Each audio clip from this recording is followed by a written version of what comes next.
وزیر دفاع خواجہ آصف نے ملک میں عام انتخابات منسوخ کرائے جانے کی باز گشت سنائی دینے کا انکشاف کیا ہے۔ ایسی صورت میں حکومت بچانے کے لیے کسی بھی حد تک جانے کا اعلان کر دیا۔ خواجہ آصف نے ملک میں آئینی بحران کے خدشے کا اظہار کرتے ہوئے اعتراف کیا کہ پی ٹی آئی پر پابندی سے متعلق اعلان جلد بازی میں کیا گیا۔ وزیر دفاع خواجہ آصف نے اعتراف کیا کہ ملک میں الیکشن منسوخ قرار دینے کی بات کی جا رہی ہے۔ سرگوشیاں ہو رہی ہیں کہ الیکشن کالعدم قرار دینے کے لیے اکتوبر میں درخواست لگائی جائے گی۔ انہوں نے واضح کر دیا کہ ایسی صورتحال کا بھرپور دفاع کریں گے۔ سرگوشیاں یہ بھی ہوئی ہیں کہ اکتوبر آ لین دیو انہوں پھر الیکشن بھی جڑا ہے ساڈے اگے لگی دی ہے درخواست اسی وہ بھی کر لوں وہ بھی نبڑ لواں گے۔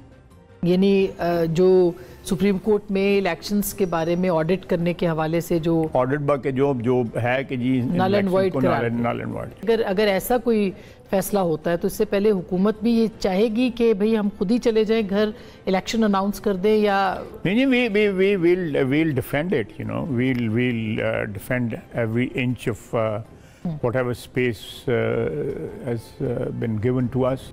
وزیر دفاع خواجہ آصف کو ملک میں آئینی بحران کا خطرہ ستانے لگا۔ نجی ٹی وی پروگرام میں گفتگو کرتے ہوئے انہوں نے خبردار کیا کہ ملک میں آئینی میلٹ ڈاؤن کا خطرہ ہے۔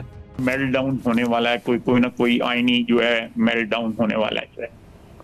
sooner or later it is going to happen, you know. Constitutional breakdown جو ہے آلریڈی آپ کو نظر آ رہا ہے۔ آئسولیشن میں اس ملک میں بیٹھ کے جو ہے اپنی مرضی کے فیصلے جو ہے بجائے وہ آئینی فیصلے ہوں یا عدلیہ کے فیصلے ہوں وہ سیاسی فیصلے ہونے شروع ہو جائیں تو کہاں تک یہ سلسلہ چلے گا۔ خواجہ آصف نے تسلیم کیا کہ تحریک انصاف پر پابندی کا وقت سے پہلے اعلان کر دیا گیا، یقین دلایا کہ اتحادیوں سے مشاورت کے بعد ہی اتفاق رائے سے فیصلہ کریں گے۔